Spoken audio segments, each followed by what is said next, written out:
ਹਜ਼ਾਰਾਂ ਹੀ ਏਕੜ ਜਦੋਂ ਫਸਲ ਨੁਕਸਾਨੀ ਜਾਂਦੀ ਸੀ ਤਾਂ ਇਹ ਬਾਈ ਦੋਵੇਂ ਕਿਸਾਨਾਂ ਦੀ ਬਾਂਹ ਫੜਦੇ ਸੀ।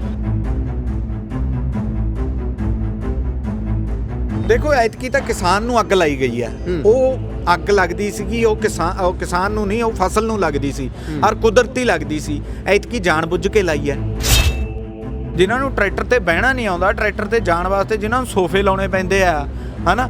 ਰਾਹੁਲ ਗਾਂਧੀ ਨੂੰ ਟਰੈਕਟਰ ਤੇ ਬਹਿਣਾ ਤੱਕ ਨਹੀਂ ਆਉਂਦਾ। ਕੈਪਟਨ ਸਾਹਿਬ ਨੂੰ ਟਰੈਕਟਰ ਦੀ ਸਵਾਰੀ ਇੰਨੀ ਔਖੀ ਲੱਗੀ ਕਿ ਹਿੰਦੁਸਤਾਨ ਟਰੈਕਟਰ ਤੇ ਵੱਡੇ ਸੋਫੇ ਲਾ ਕੇ ਉਹ ਨਿਕਲੇ ਆ। ਕਾਂਗਰਸੀ ਕਹਿੰਦੇ ਆ ਵੀ ਯਾਰ ਕੈਪਟਨ ਸਾਹਿਬ ਦੀ ਉਮਰ ਬਹੁਤ ਹੋ ਗਈ ਹੈ, ਵੀ 80 ਵਰਿਆਂ ਨੂੰ ਢੁੱਕਣ ਵਾਲੇ ਨੇ, ਵੀ ਇਸ ਕਰਕੇ ਸੋਫੇ ਲਾਤੇ ਜੇ ਬਜ਼ੁਰਗ ਦੇ ਲਈ, ਤਾਂ ਕਿਉਂਕਿ ਕਾਂਗਰਸੀ ਇਹ ਲਗਾਤਾਰ ਕਹਿ ਰਹੇ ਨੇ। ਨਹੀਂ, ਫਿਰ ਜ਼ਰੂਰੀ ਆ, ਫਿਰ ਟਰੈਕਟਰ ਤੇ ਬਿਠਾਉਣਾ ਜ਼ਰੂਰੀ ਹੈ ਕੋਈ। ਜੇ ਉਹਨੂੰ ਲੱਗਦਾ ਹੈਗਾ ਵੀ ਇਹ ਬਜ਼ੁਰਗ ਆ, ਕਾਂਗਰਸ ਨੂੰ ਲੱਗਦਾ, ਫਿਰ ਉਹਨੂੰ ਕਿਉਂ ਬਣਾਇਆ? 80 ਸਾਲ ਦੇ 85 ਸਾਲ ਦੇ ਬਜ਼ੁਰਗਾਂ ਨੂੰ ਪਿੰਡਾਂ 'ਚ ਬੁੜੀਆਂ ਕੰਚ ਦਾ ਗਲਾਸ ਨਹੀਂ ਦਿੰਦੀਆਂ ਵੀ ਸਟੀਲ ਦਾ ਫੜਾਓ, ਇਹਨੂੰ ਇਹ ਤੋਂ ਟੁੱਟ ਜਾਣਾ। ਤੇ ਆਪਾਂ ਪੰਜਾਬ ਦਿੱਤਾ ਹੋਇਆ, ਕਿਤੇ ਨਾ ਕਿਤੇ ਸਾਡੀ ਵੀ ਗਲਤੀ ਆ। ਉਹ ਕਹਿੰਦੇ ਲੋਕਾਂ ਲਈ ਦਰਦ ਹੈ ਤਾਂ ਕਰਕੇ ਸੜਕਾਂ ਤੇ ਹੈ। ਦਰਦ ਤਾਂ ਫਿਰ ਜਿਹੜੇ ਬਜ਼ੁਰਗਾਂ ਨੂੰ ਦਰਦ ਆ ਉਹ ਤਾਂ ਫਿਰ ਟੂਲ ਪਲਾਜੇ ਤੇ ਲੰਮੇ ਪਏ ਆ ਰਾਤ ਨੂੰ ਰਜਾਈਆਂ ਲਈ, ਫਿਰ ਉੱਥੇ ਆ ਜੇ ਚੁਰ ਪੱਟ ਲੈਣ, ਨਾਲੇ ਚਾਹ ਬਣਾਵੇ, ਰੋਟੀ ਖਾਵੇ, ਉੱਥੇ ਪੈ ਜੇ। ਉਹ ਆ ਦਰਦ ਤਾਂ, ਇਹਦਾ ਡਰਾਮੇ। ਇਸ ਸੰਘਰਸ਼ ਦੇ ਵਿੱਚੋਂ ਕੁਝ ਸਿੱਖਣ ਨੂੰ ਵੀ ਮਿਲਦਾ। ਦੇਖੋ, ਇਹ ਸੰਘਰਸ਼ ਦੇ ਵਿੱਚੋਂ ਪਹਿਲੀ ਗੱਲ ਤਾਂ ਮੁਬਾਰਕਬਾਦ ਹੈ ਸਭ ਨੂੰ। ਪਹਿਲੀ ਗੱਲ ਤਾਂ ਸਾਨੂੰ ਯੂਨਾਈਟ ਹੋਣਾ ਸਿੱਖਿਆ। ਬਜ਼ੁਰਗ ਅੱਗੇ ਕਹਿੰਦੇ ਸੀਗੇ ਜਵਾਕਾਂ ਨੂੰ ਪਤਾ ਕੀ ਹੈ, ਜਵਾਕ ਕਹਿੰਦੇ ਸੀਗੇ ਵੀ ਇਹ ਤਾਂ ਬਜ਼ੁਰਗ ਨੇ, ਬੁੜੇ ਹੋ ਗਏ, ਚਿੱਟੀਆਂ ਦਾੜੀਆਂ ਨੇ। ਦੋਵਾਂ ਧਿਰਾਂ ਨੇ ਇੱਕ ਦੂਜੇ ਨੂੰ ਐਕਸੈਪਟ ਕੀਤਾ।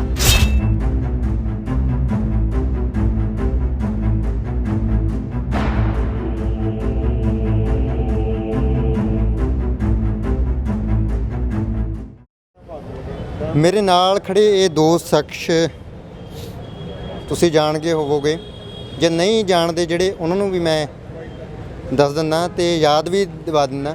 ਇੱਕ ਵਾਰ ਕਣਕਾਂ ਸੜੀਆਂ ਸੀ, ਬਹੁਤ ਜ਼ਿਆਦਾ ਕਣਕਾਂ ਸੜਿਆ ਕਰਦੀਆਂ ਸੀ, ਮਤਲਬ ਕਿ ਗਰਮੀ ਕਾਰਨ ਅੱਗ ਲੱਗ ਜਾਣੀ ਜਾਂ ਵੈਸੇ ਅੱਗ ਲੱਗ ਗਈ ਹੈ ਨਾ ਚਿੰਗਾਰੀ ਤੋਂ, ਅਤੇ ਏਕੜਾਂ ਦੇ ਨੁਕਸਾਨ ਹੋਇਆ। ਕਈ ਹਜ਼ਾਰਾਂ ਹੀ ਏਕੜ ਜਦੋਂ ਫਸਲ ਨੁਕਸਾਨੀ ਜਾਂਦੀ ਸੀ ਤਾਂ ਇਹ ਬਾਈ ਦੋਵੇਂ ਕਿਸਾਨਾਂ ਦੀ ਬਾਂਹ ਫੜਦੇ ਸੀ, ਘੁੰਮਣ ਅਮਰਿੰਦਰ ਬਾਈ ਅਤੇ ਜਗਦੀਪ ਰੰਧਾਵਾ ਬਾਈ। ਅੱਜ ਵੀ ਲੋੜ ਹੈ ਕਿਸਾਨ ਭਰਾਵਾਂ ਨੂੰ ਕਿ ਉਹਨਾਂ ਦੀ ਬਾਂਹ ਫੜੇ ਕੋਈ। ਹਾਲਾਂਕਿ ਉਹ ਇਹ ਕਹਿ ਰਹੇ ਨੇ ਵੀ ਜਿਹੜੇ ਇਹ ਕਾਨੂੰਨ ਨੇ ਉਹ ਇਹ ਆਪ ਸੰਘਰਸ਼ ਕਰ ਸਕਦੇ ਨੇ, ਇਹ ਹੋਰ ਤਰ੍ਹਾਂ ਦੀ ਲੜਾਈ ਹੈ, ਪਰ ਉਹਨਾਂ ਨੂੰ ਸਾਥ ਚਾਹੀਦਾ ਹੈ, ਨੌਜਵਾਨਾਂ ਦਾ ਵੀ ਸਾਥ ਚਾਹੀਦਾ ਹੈ।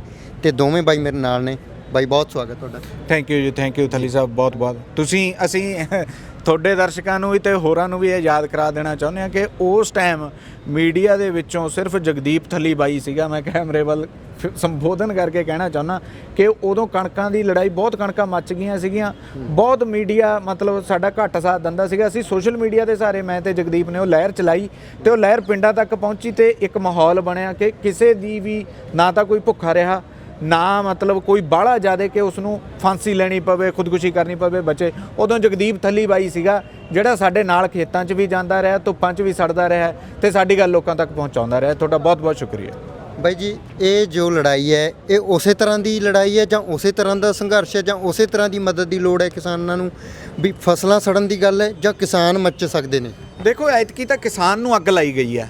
ਉਹ ਅੱਗ ਲੱਗਦੀ ਸੀਗੀ ਉਹ ਕਿਸਾਨ ਨੂੰ ਨਹੀਂ, ਉਹ ਫਸਲ ਨੂੰ ਲੱਗਦੀ ਸੀ ਔਰ ਕੁਦਰਤੀ ਲੱਗਦੀ ਸੀ। ਐਤਕੀ ਜਾਣ ਬੁੱਝ ਕੇ ਲਾਈ ਹੈ। ਸੋ ਐਤਕੀ ਤਾਂ ਅਸੀਂ ਖੁਦੇ ਮੱਚ ਚੁੱਕੇ ਹਾਂ। ਖੁਦੇ ਜੇ ਅਸੀਂ ਨਾ ਇਕਜੁੱਟ ਹੋ ਕੇ ਲੜੇ, ਫਿਰ ਕਿਹੜਾ ਕਿਸਾਨ, ਫਿਰ ਫਸਲਾਂ ਨੂੰ ਅੱਗੇ ਨਹੀਂ ਲੱਗਣੀ। ਜਾਂ ਸਾਡੀ ਜ਼ਮੀਨ ਹੀ ਨਹੀਂ ਰਹਿਣੀ, ਸਾਨੂੰ ਦਰਦ ਕੀ ਹੋਣਾ ਕਿ ਕਿਸੇ ਦੀ ਫਸਲ ਮੱਚ ਗਈ। ਕਾਰਪੋਰੇਟ ਸੈਕਟਰ ਨੇ, ਜੇ ਕਿਸੇ ਨੇ ਅੱਗ ਲੱਗ ਵੀ ਗਈ, ਕਰੋੜਾਂ ਦੇ ਮਾਲਕ ਨੇ, ਉਹਨਾਂ ਨੂੰ ਕੀ ਪਰਵਾਹ ਹੋਣੀ ਹੈ। ਪਰ ਇਹ ਹੋਰ ਤਰ੍ਹਾਂ ਦਾ ਸੰਘਰਸ਼ ਹੈ। ਉਦੋਂ ਅਸੀਂ ਜਾਂਦੇ ਸੀ, ਸਾਨੂੰ ਸਿਰਫ ਐਪਰੀਸ਼ੀਏਸ਼ਨ ਮਿਲਦੀ ਸੀ। ਪਿੰਡਾਂ ਦੇ ਸਰਪੰਚ, ਨੰਬਰਦਾਰ ਐ ਮਿਲ ਕੇ ਸਾਨੂੰ ਕਹਿੰਦੇ ਸੀ, ਬਾਈ ਤੁਸੀਂ ਬਹੁਤ ਵਧੀਆ ਕੰਮ ਕਰ ਰਹੇ ਹੋ, ਸੇਵਾ ਪਾਣੀ ਦੱਸੋ, ਰੋਟੀ ਖਾਓ, ਆਓ ਬੈਠੋ। ਐਤਕੀ ਪਰਚੇ ਵੀ ਹੋ ਸਕਦੇ ਆ, ਡਾਂਗਾਂ ਵੀ ਪੈ ਸਕਦੀਆਂ, ਹੈ ਨਾ। ਐਤਕੀ ਮਤਲਬ ਬਹੁਤ ਲਾਰਜਰ ਸੰਘਰਸ਼ ਹੈ, ਕਿਉਂਕਿ ਲਾਰਜਰ ਸਾਡੇ 'ਤੇ ਸੱਟ ਮਾਰੀ ਗਈ ਹੈ। ਅਤੇ ਤੁਹਾਨੂੰ ਕੀ ਲੱਗਦਾ ਵੀ ਇਸ ਕਿਸਮ ਦੇ ਸੰਘਰਸ਼ ਹੁਣ ਸ਼ੁਰੂ ਹੋ ਗਏ ਆ? ਇਹ ਵੀ ਉਦੋਂ ਤਾਂ ਚਲੋ NRI ਭਰਾਵਾਂ ਨੂੰ ਸੋਸ਼ਲ ਮੀਡੀਆ 'ਤੇ ਪੋਸਟ ਪਾ ਕੇ ਕਹਿ ਸੀ ਵੀ ਯਾਰ ਮਦਦ ਕਰ ਦਿਓ ਬਾਈ ਜੀ, ਅਤੇ ਹੁਣ ਜਿਹਨੂੰ ਕਹਿ ਰਹੇ ਹੋ ਵੀ ਯਾਰ ਇਹ ਮਾੜੇ ਨੇ, ਉਹ ਕਹਿੰਦੇ ਨਹੀਂ ਇਹ ਤਾਂ ਚੰਗੇ ਨੇ, ਫਿਰ ਲੜਾਈ ਜਿੱਤਾਂਗੇ ਕਿਵੇਂ ਬਾਈ? ਦੇਖੋ, ਇਕਜੁੱਟਤਾ ਦੀ ਲੋੜ ਹੈ। ਹਮੇਸ਼ਾ ਸਰਕਾਰਾਂ ਨੂੰ ਘੋਲ ਰੋਲਣਾ ਆਉਂਦਾ ਹੁੰਦਾ ਥਲੀ ਸਾਹਿਬ। ਤੁਸੀਂ ਵੀ ਜਾਣਦੇ ਹੋ ਮੀਡੀਆ 'ਚੋਂ, ਜਦ ਵੀ ਕੋਈ ਵੱਡਾ ਸੰਘਰਸ਼ ਤੁਰਦਾ ਹੈ ਨਾ, ਉਹਨੂੰ ਰੋਲਣਾ ਕਿਵੇਂ ਹੈ, ਚੁਟਕੀਆਂ ਦੀ ਗੱਲ ਹੈ। ਅੱਖਾਂ ਕੰਨ ਖੋਲ ਕੇ ਚੱਲਣਾ ਪਊਗਾ। ਦੇਖੋ ਬਹੁਤ ਐਸੇ ਲੋਕ ਆਉਣਗੇ ਪੰਜਾਬ ਦੇ ਵਿੱਚ ਜਿਹੜਾ ਕਿਹਾ ਜਾਊਗਾ ਕਿ ਇਹ ਤਾਂ ਬਿੱਲ ਬਹੁਤ ਚੰਗੇ ਆ, ਇਹ ਤੋਂ ਤਾਂ ਫਾਇਦਾ ਬਹੁਤ ਹੋਣਾ। ਤਾਂ ਮੈਂ ਇੱਕ ਗੱਲ ਯਾਦ ਕਰਾਉਣੀ ਚਾਹੁੰਦਾ, ਜਿੰਨੇ ਮੋਦੀ ਭਗਤ ਨੇ, ਜਿੰਨੇ ਕਹਿੰਦੇ ਸੀ ਹਰ ਹਰ ਮੋਦੀ ਘਰ ਘਰ ਮੋਦੀ, ਉਹਨਾਂ ਨੂੰ ਪੁੱਛਣਾ ਚਾਹੁੰਦਾ ਵੀ ਤੁਹਾਡੇ ਮੋਦੀ ਨੇ ਨੋਟਬੰਦੀ ਕੀਤੀ, ਟੋਟਲੀ ਫੇਲ, ਸਾਰਾ ਭਾਰਤ ਫੇਲ। GST ਕੀਤੀ, ਪੂਰਾ ਬਾਜ਼ਾਰ ਬੰਦ, ਪੂਰਾ ਬਾਜ਼ਾਰ ਮੁੱਦੇ ਮੂੰਹ ਗਿਰ ਗਿਆ। ਅਸੀਂ ਕਿਵੇਂ ਮੰਨ ਲਈਏ ਵੀ ਜਿਹੜਾ ਤੁਹਾਡਾ ਤੀਜਾ ਬਿੱਲ ਆ ਰਿਹਾ ਇਹ ਵੀ ਕਿਸਾਨਾਂ ਦੇ ਹੱਕ ਦੇ ਵਿੱਚ ਹੋਊਗਾ? ਤੁਹਾਡਾ ਲੀਡਰ, ਤੁਹਾਡਾ ਨੇਤਾ ਸਾਫ਼ ਪ੍ਰੂਵ ਹੋ ਚੁੱਕਿਆ ਵੀ ਉਹਦੇ ਸਾਰੇ ਫੈਸਲੇ ਫੇਲ ਹੁੰਦੇ ਆ, ਤੇ ਇਹ ਤਾਂ ਧੱਕਾ। ਉਹ ਕਹਿੰਦੇ ਆ, ਤੇ ਨਰਿੰਦਰ ਮੋਦੀ ਵੀ ਕਹਿੰਦਾ ਵੀ ਬੇਸ਼ੱਕ ਫੇਲ ਹੁੰਦੇ ਆ, ਪਰ ਜਿਹੜੇ ਅੱਜ ਤੱਕ ਮੈਂ ਫੈਸਲੇ ਲਏ ਮੈਂ ਰੱਦ ਨਹੀਂ ਕੀਤੇ ਤੇ ਨਾ ਮੈਂ ਕਰਨੇ ਆ। ਮਤਲਬ ਕਿ ਇਹ ਇਸ ਟਾਈਪ ਦੇ ਕਰਕੇ ਹੁਣ ਕਿਸਾਨ ਭਰਾ ਉਹਨੂੰ ਰਾਵਣ ਵੀ ਦੱਸ ਰਹੇ ਨੇ, ਪਰ ਉਹਦੇ ਤੇ ਕੋਈ ਅਸਰ ਨਹੀਂ ਹੈਗਾ। ਦੇਖੋ ਅਸਰ ਤਾਂ ਜਦੋਂ ਪੱਥਰ ਹੁੰਦਾ ਨਾ, ਇੱਕ ਪੱਥਰ ਨੂੰ ਛੋਟੇ ਜੀ ਥੋੜੀ ਨਾਲ ਤੋੜਨ ਲੱਗ ਜਾਓ, ਸੁਨਿਆਰੇ ਦੀ ਥੋੜੀ ਲਓ, ਪੱਥਰ ਵੱਡਾ ਲੈ ਲਓ, ਉੱਤੇ ਮਾਰੀ ਜਾਓ ਮਾਰੀ ਜਾਓ ਮਾਰੀ ਜਾਓ, ਹੋ ਸਕਦਾ 5-7 ਹਜ਼ਾਰ ਸੱਟਾਂ 'ਚ ਉੱਤੇ ਤੇੜ ਵੀ ਨਾ ਦਿਖੇ। ਫਿਰ ਇੱਕ ਸੱਟ ਇਹੋ ਜਿਹੀ ਲੱਗਦੀ ਹੈ ਤੇੜ ਖਾ ਜਾਂਦਾ ਉਹ। ਕੀ ਉਹ ਸਾਰੀ ਦੀ ਸਾਰੀ ਪਾਵਰ ਉਸ ਸੱਟ ਦੇ ਵਿੱਚ ਸੀ? ਨਹੀਂ, ਜਿਹੜੀਆਂ ਪਿੱਛੇ ਦੀਆਂ ਹਜ਼ਾਰ ਸੱਟਾਂ ਪੈ ਰਹੀਆਂ ਸੀ ਉਹ ਵੀ ਅੰਦਰ ਖਾਤੇ ਤੇੜ ਲੈ ਰਹੀਆਂ ਸੀ। ਸੋ ਪੰਜਾਬੀਆਂ ਦਾ ਇਤਿਹਾਸ ਰਿਹਾ, ਸਾਨੂੰ ਇਹ ਕਹਿੰਦੇ ਹੁੰਦੇ ਸੀਗੇ ਵੀ ਸਾਨੂੰ ਡੱਕਿਆ ਇਹਨਾਂ ਨੇ, ਨਹੀਂ ਇੱਥੇ ਅਫਗਾਨਾਂ ਦਾ ਰਾਜ ਹੁੰਦਾ, ਅਫਗਾਨ ਖੁਦ ਮੰਨਦੇ ਆ। ਸੋ ਇਹਨਾਂ ਨੂੰ ਤਾਂ ਉਹ ਵੀ ਸ਼ਰਮ ਕਰਨੀ ਚਾਹੀਦੀ ਹੈ ਯਾਰ, ਵੀ ਅਸੀਂ ਕਿਹਦੇ ਨਾਲ ਧੱਕਾ ਕਰ ਰਹੇ ਹਾਂ। ਜਿਨ੍ਹਾਂ ਨੇ ਸਾਡੀ ਇੱਜ਼ਤ ਬਚਾਈ, ਜਿਨ੍ਹਾਂ ਨੇ ਇੱਥੇ ਨੱਕਾ ਲਾਇਆ, ਜੇ ਸਿੱਖਾਂ ਨੇ ਨੱਕਾ ਲਾਇਆ, ਪੰਜਾਬ ਨੇ ਨੱਕਾ ਲਾਇਆ, ਇਸ ਰਸਤੇ ਨੂੰ ਬਲੌਕ ਕਰਿਆ, ਤਾਂ ਇਹ ਦੇਸ਼ ਬਣਿਆ। ਤੇ ਅੱਜ ਜੇ ਹੁਣ ਇਹ ਦੇਸ਼ ਬਣ ਗਿਆ ਤਾਂ ਇਹ ਪਿਛਲਾ 60-70 ਸਾਲਾਂ ਤੋਂ ਮਤਲਬ ਪੁਰਾਣਾ ਇਤਿਹਾਸ ਇਹਨਾਂ ਨੂੰ ਸਾਰੇ ਹੀ ਭੁੱਲ ਗਿਆ। ਸੋ ਇਹ ਧੱਕਾ ਦੇਖੋ ਚੱਲਣ ਤਾਂ ਨਹੀਂ ਦਿੰਦੇ, ਪਰ ਆਏ ਆ ਵੀ ਪਾਵਰਾਂ ਕੋਲੇ ਬਹੁਤ ਕੁਝ ਹੁੰਦਾ। ਸੋ ਮੈਂ ਕਹਿਣਾ ਵੀ ਚਾਹੁੰਦਾ ਕਿ ਥੋੜਾ ਤਕੜੇ ਹੋ ਕੇ ਰਹੋ। ਇਹਦੇ ਲਈ ਉਹ ਪਾਵਰ ਵੀ ਵਰਤ ਸਕਦੇ ਆ, ਚਾਲਾਂ ਜ਼ਿਆਦਾ ਵਰਤ ਸਕਦੇ ਆ। ਸਾਡੇ ਚੋਂ ਬੰਦੇ ਪਾੜੇ ਜਾਣਗੇ, ਸਾਡੇ ਚੋਂ ਬੰਦਿਆਂ ਨੂੰ ਅਲੱਗ-ਅਲੱਗ ਕਰਿਆ ਜਾਊਗਾ। ਸੋ ਇਸੇ ਗੱਲ ਕਰਕੇ ਅਸੀਂ ਕੱਲ੍ਹ ਜਿਹੜਾ ਮੋਰਚਾ ਲੱਗਿਆ ਸ਼ੰਭੂ, ਉਹਦੇ ਉੱਥੇ ਵੀ ਪਹੁੰਚੇ ਆ, ਹੈ ਨਾ। ਵੀ ਉੱਥੇ ਅਸੀਂ ਉਹਨੂੰ ਸਮਰਥਨ ਦੇਣ ਨਹੀਂ ਪਹੁੰਚੇ, ਅਸੀਂ ਕਹਿ ਰਹੇ ਹਾਂ ਵੀ ਭਰਾਵੋ ਇਹ ਕੰਮ ਨਾ ਕਰੋ। ਉਹਦੇ ਨਾਲ ਜਿਹੜੀ ਮੇਨ ਮੋਟਿਵ ਹੈ, ਲਾਰਜਰ ਜਿਹੜਾ ਤਸਵੀਰ ਹੈ, ਜਿਹਨੂੰ ਤੁਸੀਂ ਦੇਖੋ, ਮੈਨੂੰ ਸਵਾਲ ਕਰਦੇ ਥਲੀ ਸਾਹਿਬ ਵੀ ਬਿੱਲਾਂ 'ਚ ਕੀ ਹੈ, ਕਿਵੇਂ ਲੜੋਗੇ, ਕਿੱਥੇ ਹੁਣ ਮੀਡੀਆ ਸਾਨੂੰ ਸਵਾਲ ਕਰਦਾ ਵੀ ਉਹ ਕਿਉਂ ਅਲੱਗ ਹੋ ਗਿਆ, ਤੁਹਾਡਾ ਕਲਾਕਾਰ ਕਿਉਂ ਅਲੱਗ ਹੋ ਗਿਆ। ਅਸੀਂ ਕਹਿੰਦੇ ਸੀਗੇ ਕਿ ਕੁਐਸਚਨਾਂ ਨੂੰ ਆਪਾਂ ਜਨਮ ਨਾ ਦਈਏ। ਜੇ ਤੁਹਾਡੇ ਇਸ ਤੋਂ ਵੱਡਾ ਸੰਘਰਸ਼ ਉਲੀਕਣਾ, ਪਹਿਲਾਂ ਵੀ ਆਜ਼ਾਦ ਹੋ, ਬਾਅਦ 'ਚੋਂ ਵੀ ਆਜ਼ਾਦ ਹੋ। ਸੋ ਉਹਨਾਂ ਨੇ ਪਰ ਸਾਨੂੰ ਵਿਸ਼ਵਾਸ ਦਿਵਾਇਆ ਕਿ ਸਾਡਾ ਵੀ ਸੰਘਰਸ਼ ਕਿਸਾਨੀ ਨੂੰ ਸਮਰਪਿਤ ਆ, ਵੀ ਅਸੀਂ ਤੁਹਾਡੇ ਸੰਘਰਸ਼ ਨੂੰ ਸੱਟ ਨਹੀਂ ਮਾਰਦੇ। ਸੋ ਮੈਂ ਇੱਕ ਗੱਲੋਂ ਡਰਦਾ ਕਿ ਪਰਸੈਪਸ਼ਨ ਦਾ ਫਰਕ ਪੈਂਦਾ, ਇਸ ਲਈ ਅਸੀਂ ਉਹਨਾਂ ਕੋਲ ਵੀ ਜਾ ਕੇ ਆਏ ਹਾਂ। ਪਰ ਉਹ ਹਲੇ ਕਹਿੰਦੇ ਆ ਵੀ ਅਸੀਂ ਆਪਦਾ ਧਰਨਾ ਇੱਥੋਂ ਹੀ ਆਪਦਾ ਸੰਘਰਸ਼ ਕਰਾਂਗੇ। ਸੋ ਉਹਨਾਂ ਨੂੰ ਮਤਲਬ ਸਾਡੇ ਵੱਲੋਂ ਸ਼ੁਭ ਇਛਾਵਾਂ ਨੇ। ਪਰ ਲਾਰਜਰ ਜਿਹੜਾ ਸੰਘਰਸ਼ ਆ ਉਹ ਤੁਸੀਂ ਵੀ ਜਾਣਦੇ ਹੋ ਕਿਹੜਾ, ਜਿੱਥੇ ਰੇਲਾਂ ਰੋਕੀਆਂ ਗਈਆਂ, ਟੋਲ ਰੋਕੇ ਗਏ, ਲੱਖੇ ਸਿਧਾਣੇ ਉਰੀ, ਬਾਈ ਜਗਦੀਪ ਵੀਰੇ ਉਰੀ, ਮਾਲਵੇ ਦੇ ਵਿੱਚ ਕਣਕਵਾਲ ਹੈ ਉਹ ਰਿਫਾਈਨਰੀ, ਕਣਕਵਾਲ ਦੇ ਬਾਹਰ ਜਿਹੜਾ ਇਹਨਾਂ ਨੇ ਮਤਲਬ ਉਹਦੇ ਨਾਲ ਜਿਹੜੇ ਸਰਕਾਰ ਨੂੰ ਮਤਲਬ ਗੁਲਾਮੇ ਤੋਂ ਫੜਿਆ ਇਹਨਾਂ ਨੇ। ਸੋ ਉਹ ਵੱਡੀ ਚੀਜ਼ ਹੈ ਯਾਰ, ਤੇ ਉਹਦੇ ਵਿੱਚ ਯੂਨੀਅਨਾਂ ਦਾ ਹੱਥ ਆ। 24 ਘੰਟੇ ਉੱਤੇ ਲੰਗਰ ਚਲਾਉਣਾ। ਜਿਵੇਂ ਤੁਸੀਂ ਗੱਲ ਕਿਹਾ ਵੀ ਮੀਡੀਆ ਨੂੰ ਇਸ ਤਰ੍ਹਾਂ ਦੇ ਸਵਾਲ ਨਹੀਂ ਕਰਨੇ ਚਾਹੀਦੇ, ਤੇ ਮੈਂ ਤੇ ਫਿਰ ਇਹ ਵੀ ਚਾਹੁੰਦਾ ਵੀ ਜਿਹੜੇ ਆਪਾਂ ਇਹ ਕਹਿੰਦੇ ਆ ਵੀ ਫਲਾਣੇ ਸਾਡੇ ਵਾਲੇ 'ਚ ਦੇਖੋ ਕਿੰਨਾ ਹੈ ਕੁਛ ਹੈ, ਜੇ ਉਹ ਇੱਕ ਕਿਣਕਾ ਵੀ ਸਾਥ ਦੇ ਰਹੇ ਆ, ਮੈਂ ਕਹਿੰਦਾ ਉਹਨਾਂ ਨੂੰ ਸ਼ਲਾਘਾ। ਬਿਲਕੁਲ ਅਸੀਂ ਇਹ ਕਹਿ ਕੇ ਆਏ ਆ ਵੀ ਅਸੀਂ ਜਦੋਂ ਵੀ ਉੱਧਰੋਂ ਵਿਹਲੇ ਹੁੰਦੇ ਨੇ ਬਾਕੀ ਦੇ ਕਲਾਕਾਰ, ਬਾਕੀ ਦੇ ਸਮਾਜਿਕ ਕੰਮ ਕਰਨ ਵਾਲੇ, ਵੀ ਜੇ ਤੁਸੀਂ ਮਤਲਬ ਕੋਈ ਐਦਾਂ ਦੀ ਬਿਆਨਬਾਜ਼ੀ ਨਹੀਂ ਕਰਦੇ ਤਾਂ ਉਹ ਇੱਥੇ ਤੁਹਾਡੇ ਹਾਜ਼ਰੀ ਲਵਾ ਕੇ ਜਾਣਗੇ ਤੇ ਉਹ ਯਕੀਨੀ ਬਣਾਉਣਗੇ। ਪਰ ਉਹ ਯੂਨੀਅਨਾਂ ਨੂੰ ਮਤਲਬ ਕੁਛ ਜਿਹੜਾ ਉਹਨਾਂ ਨੇ ਕਹਿੰਦੇ ਆ ਵੀ ਇਹ ਵਕਾਊ ਹੈ, ਬੰਦ ਕਮਰਾ ਮੀਟਿੰਗ ਹੁੰਦੀ ਹੈ, ਅਸੀਂ ਉਹਦੇ ਲਈ ਸਮਝਾਉਣ ਗਏ ਸੀਗੇ ਕਿ ਬਈ ਜੋ ਵਕਾਊ ਹੈ ਉਹਨੂੰ ਕਿਸਾਨ ਯੂਨੀਅਨਾਂ ਆਪੀ ਬਾਹਰ ਕਰਦੀਆਂ ਜਾ ਰਹੀਆਂ ਨੇ, ਸਾਨੂੰ ਕਹਿਣ ਦੀ ਲੋੜ ਨਹੀਂ, ਉਹਨਾਂ ਨੂੰ ਪਹਿਲਾਂ ਪਤਾ।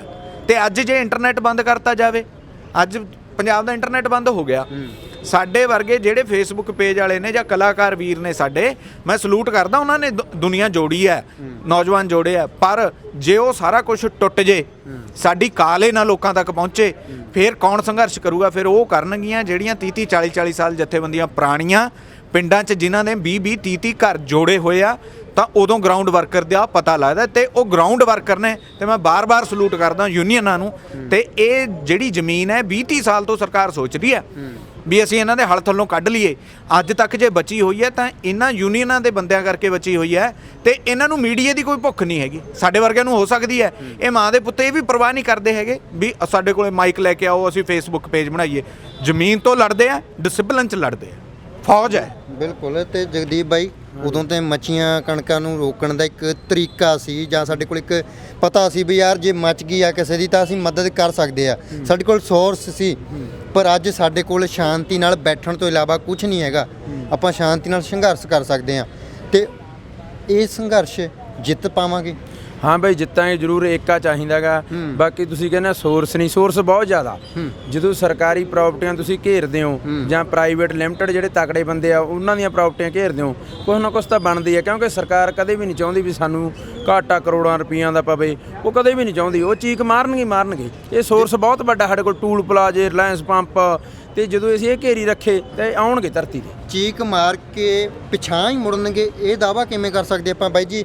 ਤੇ ਕਿਉਂਕਿ ਗੱਲਾਂ ਤਾਂ ਇਹ ਵੀ ਆ ਰਹੀਆਂ ਵੀ ਮੋਦੀ ਦੇ ਕੋਲ 3 ਫੋਰਸਾਂ ਹੈ ਆਰਮੀ ਦੀਆਂ, ਤੇ 3 ਕਦੇ ਵੀ ਲਗਾ ਸਕਦੇ ਆ ਜੀ। ਉਹ ਜੇ ਉਹਨਾਂ ਨੇ ਪਿੱਛੇ ਹੋਣ ਦੀ ਜਗ੍ਹਾ ਵਾਰ ਕਰਵਾਤੇ ਆ ਫਿਰ ਜੀ?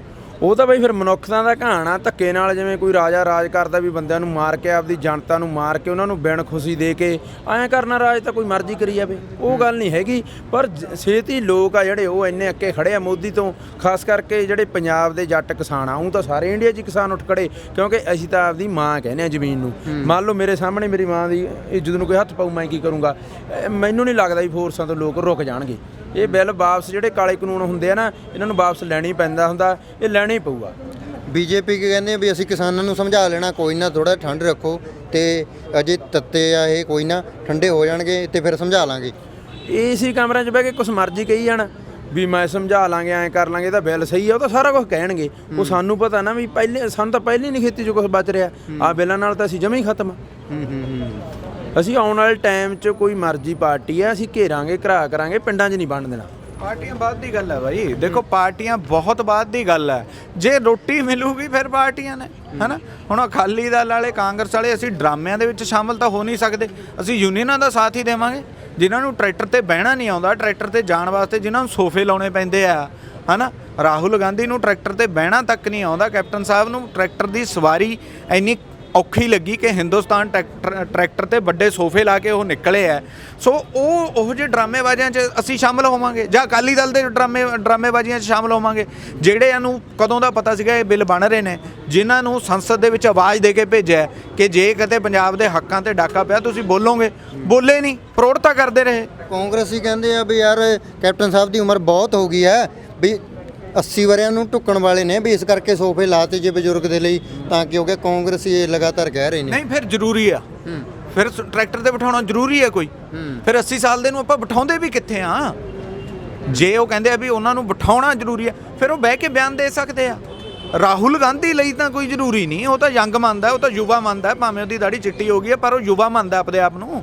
80 ਸਾਲ ਦੇ ਨੂੰ ਲੋਕ ਕੁਰਸੀ ਤੇ ਮੁੱਖ ਮੰਤਰੀ ਦੇ ਤੌਰ ਤੇ ਤਾਂ ਬਿਠਾ ਸਕਦੇ, 80 ਸਾਲ ਦੇ ਨੂੰ ਸੋਫੇ ਤੇ ਨਹੀਂ ਬਿਠਾ। 80 ਸਾਲ ਦੇ 85 ਸਾਲ ਦੇ ਬਜ਼ੁਰਗਾਂ ਨੂੰ ਪਿੰਡਾਂ 'ਚ ਬੁੜੀਆਂ ਕੰਚ ਦਾ ਗਲਾਸ ਨਹੀਂ ਦਿੰਦੀਆਂ ਵੀ ਸਟੀਲ ਦਾ ਫੜਾਓ, ਇਹਨੂੰ ਇਹ ਤੋਂ ਟੁੱਟ ਜਾਣਾ। ਤੇ ਆਪਾਂ ਪੰਜਾਬ ਦਿੱਤਾ ਹੋਇਆ, ਕਿਤੇ ਨਾ ਕਿਤੇ ਸਾਡੀ ਵੀ ਗਲਤੀ ਆ, ਸਾਡੀ ਵੀ ਤਾਂ ਗਲਤੀ ਆ। ਹਾਂਜੀ ਬਾਈ ਜੀ, ਕੀ ਕਹਿੰਦੇ ਹੋ ਤੁਸੀਂ? ਕਿਵੇਂ ਦੇਖਦੇ ਹੋ ਇਹਨੂੰ ਵੀ ਕਾਂਗਰਸੀ ਲਗਾਤਾਰ ਕਹਿ ਰਹੇ ਆ ਵੀ ਯਾਰ ਇੱਕ ਜੇ ਟਰੈਕਟਰ ਦੇ ਉੱਤੇ ਸੋਫੇ ਲਗਾ ਵੀ ਦਿੱਤੇ ਵੀ ਤਾਂ ਕੀ ਹੋ ਗਿਆ, ਵੀ ਬਜ਼ੁਰਗ ਹੈ। ਬਜ਼ੁਰਗਾਂ ਦੀ ਤਾਂ ਫਿਰ ਘਰੇ ਬੈਠਣ ਦੀ ਉਮਰ ਹੁੰਦੀ ਹੈ, ਉਹਦਾ ਘਰੇ ਬਹਿ ਜੇ, ਫਿਰ ਲੋੜ ਹੀ ਨਹੀਂ। ਜੇ ਉਹਨੂੰ ਲੱਗਦਾ ਹੈਗਾ ਵੀ ਇਹ ਬਜ਼ੁਰਗ ਆ, ਕਾਂਗਰਸ ਨੂੰ ਲੱਗਦਾ, ਫਿਰ ਉਹਨੂੰ ਕਿਉਂ ਬਣਾਇਆ? ਲੋਕਾਂ ਨੇ ਗਲਤੀ ਕਾਰਨ ਉਹ ਬਣ ਗਿਆ, ਤੇ ਉਹ ਘਰੇ ਬਹਿ ਜੇ। ਉਹ ਕਹਿੰਦੇ ਲੋਕਾਂ ਲਈ ਦਰਦ ਹੈ, ਤਾਂ ਕਰਕੇ ਸੜਕਾਂ ਤੇ ਹੈ। ਦਰਦ ਤਾਂ ਫਿਰ ਜਿਹੜੇ ਬਜ਼ੁਰਗਾਂ ਨੂੰ ਦਰਦ ਆ, ਉਹ ਤਾਂ ਫਿਰ ਟੂਲ ਪਲਾਜੇ ਤੇ ਲੰਮੇ ਪਏ ਆ ਰਾਤ ਨੂੰ ਰਜਾਈਆਂ ਲਈ, ਫਿਰ ਉੱਥੇ ਆ ਜੇ, ਚੁਰ ਪੱਟ ਲੈਣ, ਨਾਲੇ ਚਾਹ ਬਣਾਵੇ, ਰੋਟੀ ਖਾਵੇ, ਉੱਥੇ ਪੈ ਜੇ। ਉਹ ਆ ਦਰਦ ਤਾਂ, ਇਹ ਤਾਂ ਡਰਾਮੇ ਆ। ਬੈਠੇ ਤੇ ਸਾਰੇ ਲੀਡਰ ਡਰਾਮੇ ਕਰ ਰਹੇ ਆ। ਤੇ ਹੋਰ ਕੀ ਹੈ ਬਾਈ, ਜੇ ਡਰਾਮੇ ਨਾ ਕਰ ਦਿੰਦੇ ਇੱਥੋਂ ਤੱਕ ਨੌਬਤੀ ਨਹੀਂ ਹੁੰਦੀ ਸੀ, ਇਹ ਕੁਝ ਹੋਣਾ ਹੀ ਨਹੀਂ ਸੀ। ਨਾ ਤੈਨੂੰ ਇੰਟਰਵਿਊ ਕਰਨ ਦੀ ਲੋੜ ਸੀ, ਨਾ ਹੀ ਅਸੀਂ ਕਿਸਾਨ ਭਵਨ 'ਚ ਆਉਣਾ ਸੀ, ਲੋੜ ਹੀ ਨਹੀਂ ਸੀ ਕਾਹੀ ਦੀ। ਡਰਾਮੇ ਸ਼ੁਰੂ ਤੋਂ ਹੀ ਕਰ ਰਹੇ ਆ, ਤੁਹਾਨੂੰ ਪਤਾ ਹੀ ਹੈ ਬਾਈ, ਮੀਡੀਆ ਨੂੰ ਤਾਂ ਖਾਸ ਕਰਕੇ ਪਤਾ ਹੁੰਦਾ। ਤੇ ਬਾਈ ਜੀ ਅੱਜ ਲੱਖੋਵਾਲ ਜਿਹੜੀ ਜਥੇਬੰਦੀ ਸੀ ਇੱਥੇ ਨਹੀਂ ਸੱਦੀ ਗਈ, ਤੇ ਜਦੋਂ ਸਾਨੂੰ ਪਤਾ ਕੁਝ ਕੁ ਜਥੇਬੰਦੀਆਂ ਜਿਹੜੀਆਂ ਹੈਗੀਆਂ ਨੇ ਉਹਨਾਂ ਦੇ ਉੱਤੇ ਇੱਕ ਦੋਸ਼ ਲੱਗੇ ਨੇ, ਤਾਂ ਇੱਕ ਨੈਤਿਕਤਾ ਦੇ ਆਧਾਰ ਤੇ ਜਦੋਂ ਸਾਨੂੰ ਪਤਾ ਵੀ ਯਾਰ ਸਾਡੇ ਭਰਾ ਮਰਨੇ, ਅਸੀਂ ਵੀ ਮਰਨਾ ਵਿੱਚ, ਵੀ ਜੇ ਸਾਡੇ ਨਾ ਜਾਣ ਨਾਲ ਫਾਇਦਾ ਹੋ ਜਾਵੇ ਤਾਂ ਵੀ ਆਪਾਂ ਨੂੰ ਨਹੀਂ ਜਾਣਾ ਚਾਹੀਦਾ। ਇਹਨਾਂ ਨੂੰ ਉਦੋਂ ਹੀ ਕਹਿ ਦਿੰਦੇ ਵੀ ਅਸੀਂ ਜਦੋਂ ਤੱਕ ਦੋਸ਼ ਮੁਕਤ ਨਹੀਂ ਹੁੰਦੇ, ਜਾਂ ਸਾਡੇ ਤੇ ਜੇ ਦੋਸ਼ ਲਗਾ ਰਹੇ ਅਸੀਂ ਨਹੀਂ ਜਾਵਾਂਗੇ। ਹੁਣ ਲੱਖੋਵਾਲ ਨੂੰ ਫਿਰ ਕੱਢਣਾ ਪਿਆ ਜੀ ਦੋਸ਼ ਲਾ ਕੇ। ਬਾਈ ਪਤਾ ਕੀ ਗੱਲ ਆ, ਜਦੋਂ ਬਾਹਲੀ ਭੀੜ ਡਿੱਗ ਪਿਆ ਕੇ ਉਦੋਂ ਆਪਾਂ ਨੂੰ ਲੱਗਦੀ ਹੁੰਦਾ ਯਾਰ ਵੀ ਆਹ ਬੰਦਾ ਮਾੜਾ ਹੀ ਹੈ, ਇਹਨੂੰ ਨਾਲ ਲੈ ਚੱਲੋ, ਰਾਤ ਨੂੰ ਮੰਨ ਲਓ ਆਪਾਂ ਪਾਣੀ ਲਾਉਣੀ ਜਾਂਦੇ ਆ ਵੀ ਇਹ ਬੈਟਰੀ ਦਾ ਫੜ ਲੂਗਾ। ਉਹ ਕੇਰਾ ਹੁਣ ਉਹ ਤਾਂ ਆਪਣੇ ਪੰਜਾਬ ਤੇ ਦੁੱਖ ਹੀ ਸਮਝੋ ਇਹਨੂੰ, ਐਡਾ ਵੱਡਾ ਪਹਾੜ ਡਿੱਗ ਪਿਆ ਉਦੋਂ ਇਕੱਠੇ ਹੋਣਾ ਹੀ ਪੈਂਦਾ। ਬਾਅਦ ਚ ਫਿਰ ਹੁਣ ਯਾਰ ਜੇ ਆਏ ਵਾਰੀ ਬੰਦਾ ਧੋਖਾ ਕਰੀ ਜਾਂਦਾ ਫਿਰ ਤਾਂ ਉਹਦੀ ਮਾੜੀ ਗੱਲ ਹੈ। ਬਿਲਕੁਲ ਘੁੰਮਣ ਬਾਈ, ਆਪਾਂ ਚਲੋ ਇਸ ਸੰਘਰਸ਼ਾਂ ਦੀ ਜਾਂ ਇਸ ਬਾਰੇ ਗੱਲ ਕਰੀ ਜਾਂਦੇ ਆ ਹਰੇਕ ਦੇ ਨਾਲ, ਬਹੁਤ ਗੱਲਾਂ ਹੋ ਗਈਆਂ, ਪਰ ਮੈਂ ਇੱਥੋਂ ਇਹ ਵੀ ਚਾਹੁੰਦਾ ਵੀ ਯਾਰ ਇੱਥੋਂ ਹੁਣ ਨੌਜਵਾਨਾਂ ਨੂੰ ਕਿਸ ਲੀਹ ਤੇ ਤੁਰਨਾ ਚਾਹੀਦਾ, ਗੀਤਕਾਰਾਂ ਨੂੰ ਕਿਸ ਲੀਹ ਤੇ ਤੁਰਨਾ ਚਾਹੀਦਾ। ਬਹੁਤ ਕੁਝ ਲਿਖ ਲਿਆ ਆਪਾਂ ਨੇ, ਇਸ ਸੰਘਰਸ਼ ਦੇ ਵਿੱਚੋਂ ਕੁਝ ਸਿੱਖਣ ਨੂੰ ਵੀ ਮਿਲਦਾ। ਦੇਖੋ ਇਹ ਸੰਘਰਸ਼ ਦੇ ਵਿੱਚੋਂ ਪਹਿਲੀ ਗੱਲ ਤਾਂ ਮੁਬਾਰਕਬਾਦ ਹੈ ਸਭ ਨੂੰ। ਪਹਿਲੀ ਗੱਲ ਤਾਂ ਸਾਨੂੰ ਯੂਨਾਈਟ ਹੋਣਾ ਸਿੱਖਿਆ। ਬਜ਼ੁਰਗ ਅੱਗੇ ਕਹਿੰਦੇ ਸੀਗੇ ਜਵਾਕਾਂ ਨੂੰ ਪਤਾ ਕੀ ਹੈ, ਜਵਾਕ ਕਹਿੰਦੇ ਸੀਗੇ ਵੀ ਇਹ ਤਾਂ ਬਜ਼ੁਰਗ ਨੇ, ਬੁੜੇ ਹੋ ਗਏ, ਚਿੱਟੀਆਂ ਦਾੜੀਆਂ ਨੇ। ਦੋਵਾਂ ਧਿਰਾਂ ਨੇ ਇੱਕ ਦੂਜੇ ਨੂੰ ਐਕਸੈਪਟ ਕੀਤਾ। ਅੱਜ ਯੂਨੀਅਨਾਂ ਕਹਿ ਰਹੀਆਂ ਨੇ ਕਿ ਇਹ ਮੁੰਡਿਆਂ 'ਚ ਕੋਈ ਖਾਸ ਗੱਲ ਹੈ, ਇਹਨਾਂ 'ਚ ਦਮ ਹੈ, ਇਹਨਾਂ ਨੇ ਸਾਡੇ ਲਈ ਕਰਾਊਡ ਵੀ ਇਕੱਠਾ ਕਰਿਆ, ਲੋਕਾਂ ਤੱਕ ਸਾਡਾ ਮੈਸੇਜ ਵੀ ਲੈ ਕੇ ਗਏ ਨੇ, ਤੇ ਮੁੰਡੇ ਕਹਿੰਦੇ ਨੇ ਵੀ ਜਿਵੇਂ ਬਜ਼ੁਰਗ ਕਹਿਣਗੇ ਅਸੀਂ ਚੱਲਾਂਗੇ। ਸੋ ਪਹਿਲੀ ਗੱਲ ਤਾਂ ਸਿੱਖ ਲਈ ਹੈ ਬਹੁਤ ਵੱਡੀ। ਦੂਸਰੀ ਗੱਲ ਇਹ ਆ ਕਿ ਹਾਲੇ ਇਹ ਸੰਘਰਸ਼ ਕਾਫੀ ਲੰਮਾ ਹੋ ਸਕਦਾ, ਕਾਫੀ ਕੁਝ ਤੁਹਾਨੂੰ ਸਿੱਖਣ ਨੂੰ ਮਿਲੂਗਾ। ਪੰਜਾਬ ਦੀ ਨੌਜਵਾਨੀ ਜੇ ਬਰੀਕ ਅੱਖ ਰੱਖੇ ਤਾਂ ਸੰਘਰਸ਼ ਤਾਰਪੀਡੋ ਕਿਵੇਂ ਹੁੰਦੇ ਆ, ਭਟਕਾਏ ਕਿਵੇਂ ਜਾਂਦੇ ਆ, ਖਰੀਦੋ ਫਰੋਖਤ ਕਿਵੇਂ ਕਰਦੀਆਂ ਸਰਕਾਰਾਂ, ਬਹੁਤ ਕੁਝ ਸਿੱਖਣ ਨੂੰ ਮਿਲੂਗਾ ਜੇ ਤੁਸੀਂ ਬਰੀਕ ਅੱਖ ਨਾਲ ਦੇਖੋਗੇ। ਜੇ ਤੁਸੀਂ ਦੇਖਣਾ ਹੀ ਮਤਲਬ ਇਹ ਹੈ ਵੀ ਮੁੱਖ ਮੰਤਰੀ ਆ ਗਿਆ, ਉਧਰ ਹਰਮਨ ਚੀਮਾ ਆ ਗਿਆ, ਉਧਰ ਨੀਟੂ ਸ਼ਟਰਾਂ ਵਾਲਾ ਆ ਗਿਆ, ਫਿਰ ਤਾਂ ਤੁਹਾਨੂੰ ਕੀ ਪਤਾ ਲੱਗਣਾ। ਦੇਖਣ ਵਾਲਿਆਂ ਨੂੰ ਅੱਜ ਵੀ ਪਤਾ ਵੀ ਕੀ ਹੁੰਦਾ ਹੈ ਨਾ। ਇਹ ਕਿਤੇ ਨਾ ਕਿਤੇ ਸਾਡੀ ਵੀ ਤਰਾਸਦੀ ਆ।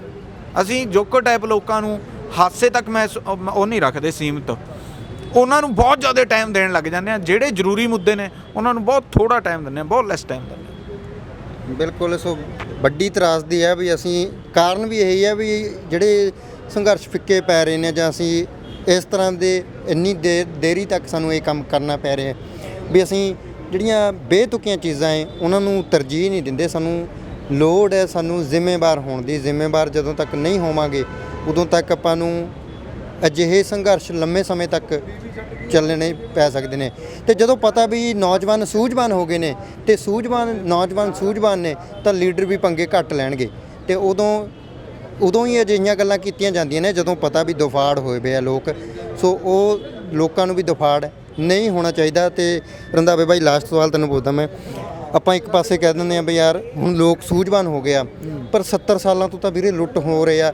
ਚਾਹੇ ਆਪਣੀ ਸਿਆਣਪ ਦੇ ਨਾਲ ਲੀਡਰ ਲੁੱਟ ਰਹੇ ਨੇ, ਚਾਹੇ ਅਸੀਂ ਆਪ ਲੁੱਟ ਹੋ ਰਹੇ ਆ, ਤੇ ਫਿਰ ਅਸੀਂ ਨਹੀਂ ਸੂਝਵਾਨ ਹੋਏ, ਲੀਡਰ ਸਿਆਣੇ ਆ ਫਿਰ ਤਾਂ।